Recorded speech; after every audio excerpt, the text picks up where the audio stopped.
I am Caribbean, I am energy. We in the Eastern Caribbean are no strangers to the forces of nature and the energy of the elements. The Caribbean region is also known for the boundless energy of its people and the diversity of its populations.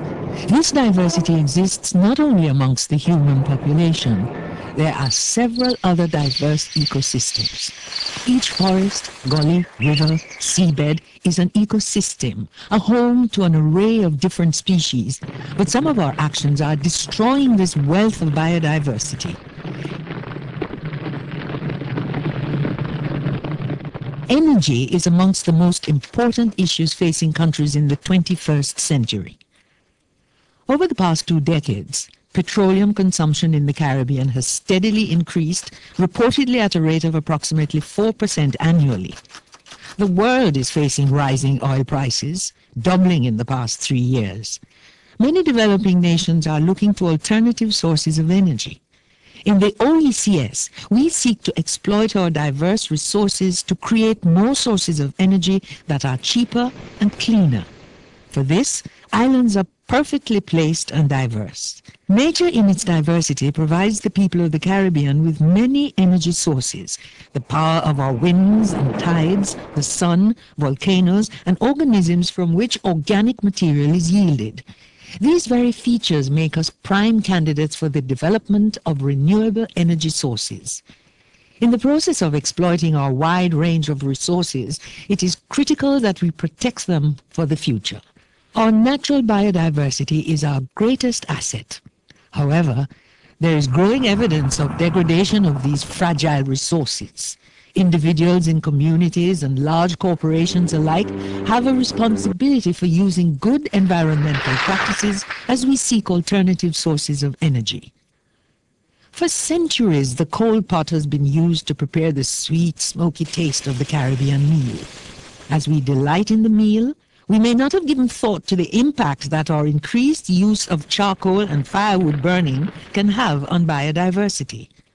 While the burning of coal provides biomass energy, or energy derived from trees, some of the difficulties associated with the burning of coal are the reduction of the number of trees in our midst. Fewer trees mean less rain, and our farmers understand what problems droughts can cause. Those who work in the tourism industry can only imagine what life would be like if we had no vibrant ecosystem to attract our visitors.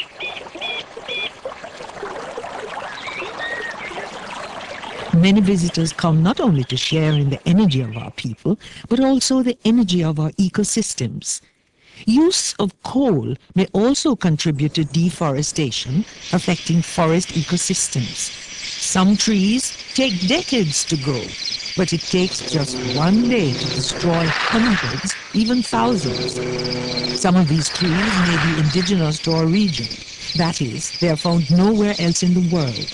And as trees are lost, so are the other species associated with them. Lost species can never be regained.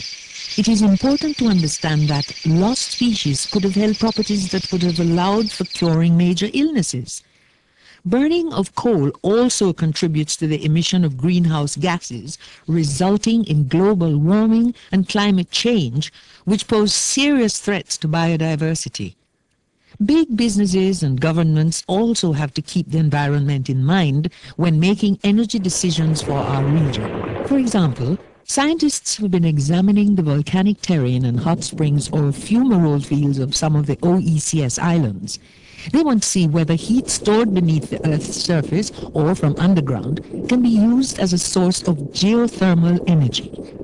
The decision to tap into natural sources of energy must always be carefully weighed against the negative effects of their implementation. For example, the construction of geothermal power plants can adversely affect the stability of the land around them. and there are other possible negative effects. However, if carefully planned, the use of such renewable energy sources can also help to protect and conserve biodiversity by reducing greenhouse emissions and mitigating climate change. Whether the decisions that affect biodiversity are made in the household or in the boardroom, each of us is responsible for our choices. We must always remember as we go about our daily lives that biodiversity is the variety of life. The different plants, animals, and microorganisms, their genes and ecosystems all contribute to the way we live. How we protect and conserve these today will determine how our future generations live tomorrow. Cherish, protect, and wisely use it. I am Caribbean. I am energy.